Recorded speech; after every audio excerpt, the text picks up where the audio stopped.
He is running, not jogging, not walking fast, running. The kind of running a person does when they believe, with absolute certainty, that they are about to die. He bursts through the doors of the medical clinic at Varna Airport. He does not look back. He does not slow down. He crosses the terminal, pushes through the exit, and hits the open air at full speed. Airport security footage captures every second of it. The timestamp reads July 8, 2014. He crosses the exterior lots. He reaches the perimeter fence, 2.5 meters of metal topped with barbed wire, and he goes over it without hesitation. On the other side is a field of sunflowers, standing 2 meters tall, dense enough to swallow a person whole. He disappears into them. Behind him, in the clinic he just fled, sit his wallet, his passport, his phone, and everything else he owns. He has nothing. No money, no identification, no way home. He is 28 years old. His name is Lars Mittank. He is a German national on a summer holiday in Bulgaria, and he is never seen again. This is the story of Lars Mittank, a man who walked into an airport and vanished from the face of the earth. A case that has never been solved, a family still searching, and a set of questions that no one has been able to answer. If you're new here, subscribe and hit the bell. You won't want to miss what's coming. Lars Mittank was born on February 9, 1986, in Berlin, Germany. He grew up in Itzehoe, a town in the northern German state of Schleswig-Holstein, and by all accounts, he never had any particular desire to leave. His life was built there, his family, his friends, his routines, a life assembled carefully and contentedly over 28 years. He worked as a precision mechanic and power plant operator at the GDF Suez power station in Wilhelmshaven, Lower Saxony. It was demanding, structured work in the energy sector, the kind of job that requires reliability, technical precision, and the ability to function under pressure. Lars was, by all accounts, good at it. He commuted. He kept his schedule. He showed up. Away from work, he was someone his friends wanted around. His travel companion, Paul Roman, later described him as sociable and easygoing, the kind of person who held a group together rather than pulling it apart. He had a passion for football, specifically for Sportverein Werder Bremen, the club from the northern German city that, like Lars himself, quietly went about its business without making too much noise. He had a girlfriend. He had a close circle of friends.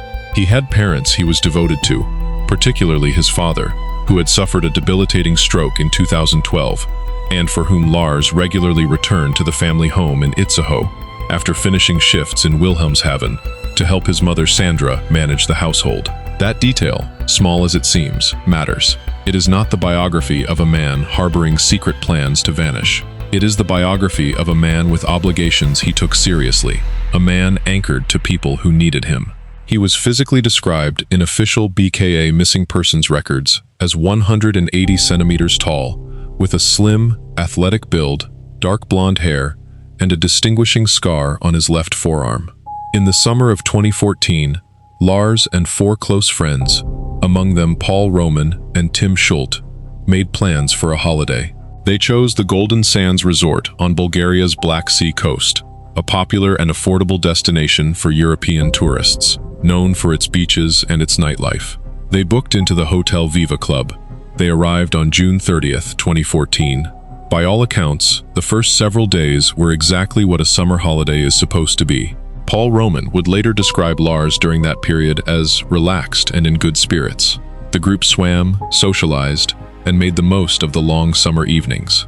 Lars Mittank had no documented history of mental illness, no prior psychiatric treatment, no history of psychotic episodes or substance abuse. His friends and family described him, universally and consistently, as grounded, stable, and content. The last ordinary moment of Lars Mittank's life was the evening of July 5, 2014. He went out with his friends to a local establishment near the Golden Sands beachfront. He did not come back the same person.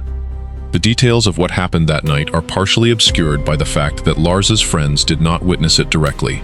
Paul Roman and the others were at a nearby fast food restaurant when the violence occurred. They learned about it from Lars the following morning. What is confirmed is this. In the late hours of July 5th, extending into the early morning of July 6th, Lars Mittank was involved in a physical altercation at a local establishment near the Golden Sands beachfront. He had encountered fans of Bayern Munich, a rivalry with his own club, Werder Bremen, that runs deep in German football culture. The confrontation followed a televised 2014 FIFA World Cup quarterfinal match. Words were exchanged. The situation escalated. Lars was beaten. Medical examinations confirmed he sustained a ruptured left eardrum and trauma to the jaw. No formal clinical diagnosis of concussion exists in the recovered medical files. However, the mechanical force required to rupture a tympanic membrane through blunt trauma to the head is consistent with the kind of impact that induces mild traumatic brain injury. Whether that injury occurred that night, and to what degree, is not formally established in the record. When Lars told his friends what had happened, he added a detail that none of them could verify. He claimed that the Bayern Munich supporters had not acted alone, that they had hired local men, Bulgarian or Russian nationals, to carry out the physical assault on their behalf. Whether this account reflected a genuine sequence of events or the earliest symptom of something beginning to fracture inside Lars's mind is a question that the case has never resolved. What was not in dispute was the medical consequence. A ruptured eardrum carries a strict prohibition on air travel. The barometric pressure changes during a commercial flight risk, severe pain, and further damage to an already compromised membrane. The doctor was clear. Lars could not fly. His friends offered to stay. He refused. He told them to take their scheduled flight home on July 7th, and that he would follow once he was cleared to travel. He would find a cheaper hotel closer to the airport. He would be fine. He was not fine. On July 7th, his 4 friends boarded their flight and left Bulgaria. Lars took a taxi from the Golden Sands Resort to a hotel called Hotel Color, located on Rally Mavridov Street in urban Varna, approximately 8.7 kilometers from the airport. The contrast with the Viva Club could not have been starker. Investigative reporting consistently describes the Hotel Color as situated in a socio-economically deprived neighborhood. Lars was now alone, injured, in an unfamiliar city, in a country whose language he did not speak, in a part of that city far removed from the tourist infrastructure he had spent the past week inside. Before he left the resort, Lars had also been to see 2 doctors. On July 7th, he visited a local general practitioner who confirmed the ruptured eardrum and referred him onward. He then attended St. Anna Hospital in Varna, where an ENT specialist, Dr. Boris Najdanov, examined him and confirmed the severity of the rupture. Dr. Najdanov recommended immediate surgical intervention to repair the membrane. Lars declined. He said he would have the procedure done back home in Germany. He was prescribed a cephalosporin antibiotic, identified in medical and investigative reporting as Cefprozil, also marketed as Cefzil 500 or Cefuroxime 500. Whether Lars took that medication is one of the most consequential disputed facts in this case, and it has never been resolved.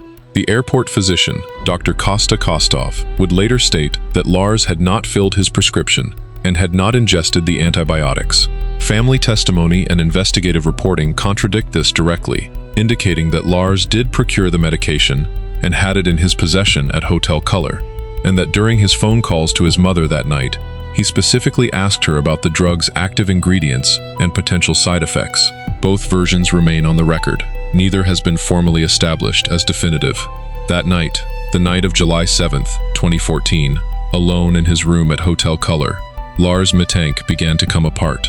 Surveillance cameras inside the hotel captured him pacing the hallways erratically, repeatedly moving to windows and scanning the street below, hiding inside the elevator. The footage does not show a man who is mildly anxious. It shows a man who believes he is being hunted. He was on the phone to his mother Sandra for much of the night, whispering. He told her that 4 men were following him. He told her that hotel staff had stolen his credit card details during check-in. He insisted she cancel his accounts immediately. Sandra Mittank did so. She then wired him €500 through Western Union and purchased alternative travel options, including a bus ticket back to Germany. Lars never accessed the money. He never used the ticket. On the morning of July 8, 2014, Lars Mittank arrived at Varna Airport. Security footage shows him entering the terminal calmly, luggage in hand. Whatever was happening inside his mind, the external presentation at that moment was controlled. He went to the airport medical clinic. His purpose was straightforward. He needed a physician to evaluate his eardrum and issue clearance for him to fly. The doctor on duty was Dr. Kosta Kostov. What Dr. Kostov observed during that consultation was not a man seeking routine medical sign-off. He later described Lars as nervous and erratic. Lars expressed profound distrust of his medication. He was agitated. He was hesitant to leave the examination room, then hesitant to remain in it. The consultation, by Dr. Kostov's account, was deeply unsettling from the beginning. Then the door opened. A construction worker, Varna Airport was undergoing active renovation at the time, entered the clinic.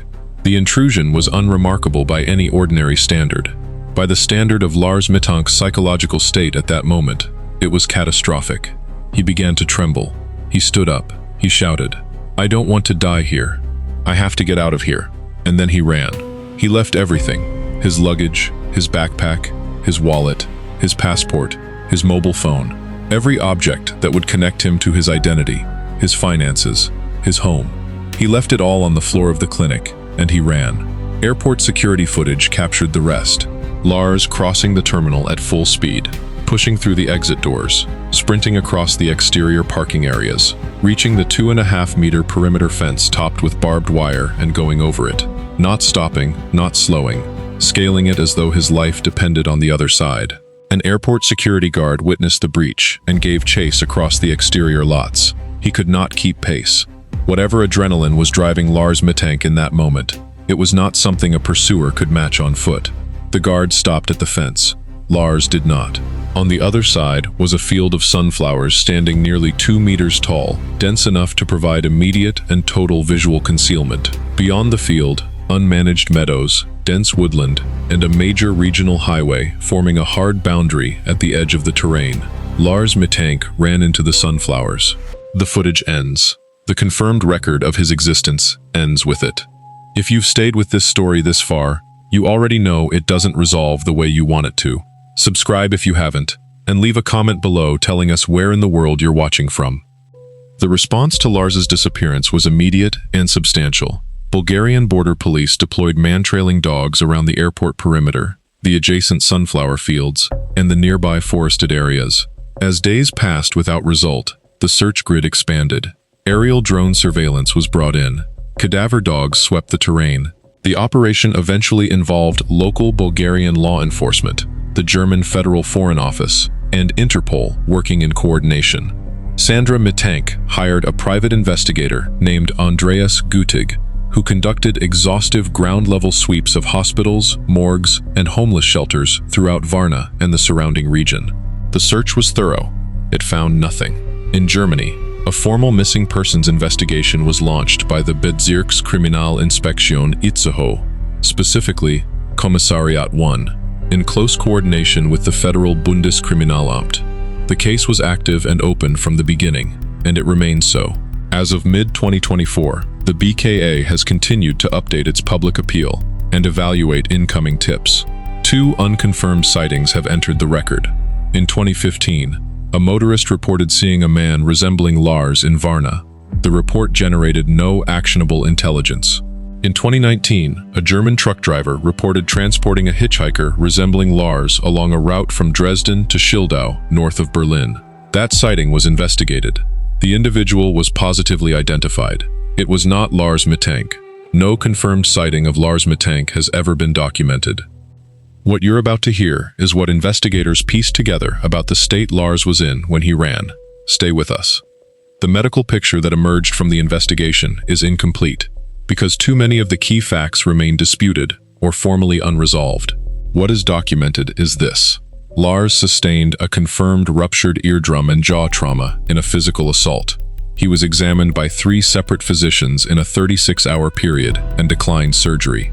He was prescribed a cephalosporin antibiotic.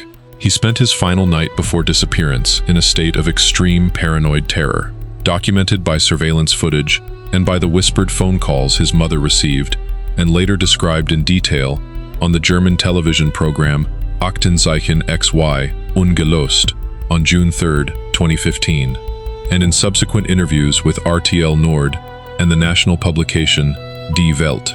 Sandra Mittank has never stopped. She has engaged private investigators, maintained public visibility through media appearances and social media, and continued to advocate for her son's case for over a decade. Her hypothesis, stated consistently across years of public interviews, is that Lars suffered an adverse pharmacological reaction resulting in severe amnesia, and that he may be living among transient or homeless populations with no memory of who he is. That hypothesis has not been confirmed. It has not been ruled out. Nothing about what happened to Lars Mittank after he entered that sunflower field has ever been confirmed or ruled out. There is no named suspect in the disappearance of Lars Mittank. No individual has been charged. No person of interest has been formally identified. What the investigative record does contain is a set of intersecting stressors, each individually significant, that converged on one man over the course of approximately 36 hours. The first was physical. A ruptured eardrum, sustained through blunt force trauma to the head, is not a minor injury. The vestibular system, the mechanism by which the inner ear helps regulate balance, spatial orientation, and sensory processing, is severely disrupted by this type of damage. The symptoms include intense dizziness, disorientation, and cognitive fatigue. The biomechanical force required to tear the tympanic membrane is also consistent with the induction of mild traumatic brain injury. No formal concussion diagnosis appears in Lars's medical files, but the medical logic of the injury he sustained carries its own weight. The second was pharmacological, and it remains the most contested element of the case. The cephalosporin antibiotic prescribed to Lars, identified as cefprozil or cefuroxime 500, belongs to a drug class that medical literature has documented, in rare instances, as capable of crossing the blood-brain barrier and inducing acute neurotoxicity. The presentation of such a reaction, severe paranoia, hallucinations, erratic and irrational behavior, maps precisely onto what the hotel color surveillance footage captured and what Sandra Mittank heard in those whispered phone calls. Whether Lars took the medication is disputed and has never been resolved. If he did, and if he was among the rare individuals who experienced this reaction, it would constitute a plausible pharmacological mechanism for everything that followed. The third stressor was environmental and psychological. Lars was alone. He was injured. He was in a foreign country, in an unfamiliar and socio-economically deprived urban neighborhood, without the social group that had surrounded him for the entire preceding week. The psychological anchors, his friends, the resort, the structured holiday environment, had been removed all at once. He could not fly home. He could not access care in his own language. He had no way out that he could see. And then there is the account Lars himself gave, the story of hired attackers, of men following him, of hotel staff stealing his financial details. None of it has been verified. A formal police report for the July 6th assault was never confirmed in the evidentiary record. Whether the threat Lars perceived was real, exaggerated by trauma and pain, or entirely generated by a mind in acute crisis, is a question the investigation has not answered. What the forensic record is clear about is the behavioral signature of his final hours. A man who had become convinced he was about to be killed, who had been captured on camera living inside that conviction for the entire preceding night, and who, when a stranger walked through a door, ran rather than risk staying still for one more second. The abandonment of his passport, his wallet, and his phone is the detail that most shapes the investigative reading of this case. A person who plans to disappear brings money, brings identification, brings the means to sustain themselves. Lars Mittank brought none of those things with him over that fence. From a behavioral standpoint, the investigators who reviewed the CCTV footage and the phone records arrived at a consistent position. This was not a man executing a plan. This was a man in the grip of uncontrollable terror, running from something only he could see. There was no trial. There was no arrest. There was no prosecution. No person has ever been charged in connection with the disappearance of Lars Mittank. No inquest has returned a formal finding. No coroner has issued a certificate. No court has declared Lars Mittank legally dead. The July 6th altercation, the inciting event, the moment from which everything that followed can be traced, was never the subject of a formal police report that has entered the confirmed evidentiary record. The individuals responsible for the assault that ruptured Lars's eardrum and put him alone in a foreign city with a head injury have never been formally identified. 10 years, no answers. The case is still open. If you know something, anything, the BKA and the Bezirkskriminalinspection Itzehoe are still taking tips. Share this video. Someone, somewhere, may have seen something. The Mittank family has never received an official account of what happened to Lars. Sandra Mittank has never been told, by any authority, that the search is over. Formally, it is not. As of mid-2024, the BKA's public appeal remains active. What came after the disappearance, for his family and for the case, is next. In the weeks and months that followed July 8, 2014, the search for Lars Mittank moved through several phases without resolving. The initial physical search, border police, tracking dogs, drones, cadaver units, a grid that expanded across the fields and woodlands beyond the airport, found nothing. The terrain beyond the perimeter fence, sunflower fields 2 meters tall, unmanaged meadows, dense woodland, and a major regional highway at the far edge. Hot summer temperatures, no water, no food, an environment that, as investigators and search and rescue professionals consistently noted, is hostile to the survival of an injured, disoriented individual without resources. The private investigator retained by Sandra Mittank, Andreas Gutig, extended the search into Varna's hospitals, morgues, and homeless shelters. He found nothing. Lars's belongings, his luggage, backpack, phone, wallet, and passport, left behind in Dr. Kostov's clinic, were secured. The documentation of what happened to those items after they entered investigative custody, including whether they were returned to the Mittank family, is not in the confirmed record. Lars's financial accounts, cancelled on his instruction by Sandra in the early hours of July 8th, show no activity after his disappearance. The €500 wired to him by Western Union was never collected. The bus ticket purchased for him was never used. His identity has not appeared in any financial record, official document, or verified database since July 8, 2014. 2 sightings have been investigated and neither confirmed. A 2015 motorist report in Varna generated no actionable intelligence. A 2019 truck driver report, routing from Dresden north toward Berlin, was fully investigated. The individual was positively identified, and it was definitively established not to be Lars Mittank. Sandra Mittank appeared on Aktenzeichen XY Ungelöst on June 3, 2015, less than a year after her son vanished, and gave a precise, detailed account of the final phone calls, the whispering, the fear, the specific allegations Lars made about the men following him, and the hotel staff who had stolen his details. She has returned to the subject repeatedly in interviews with RTL Nord and in Die Welt. Her theory, held consistently across 10 years of public statements, is that Lars experienced an acute pharmacological or neurological event that left him with profound amnesia, that he may be alive, somewhere in Europe, living without any memory of who he is.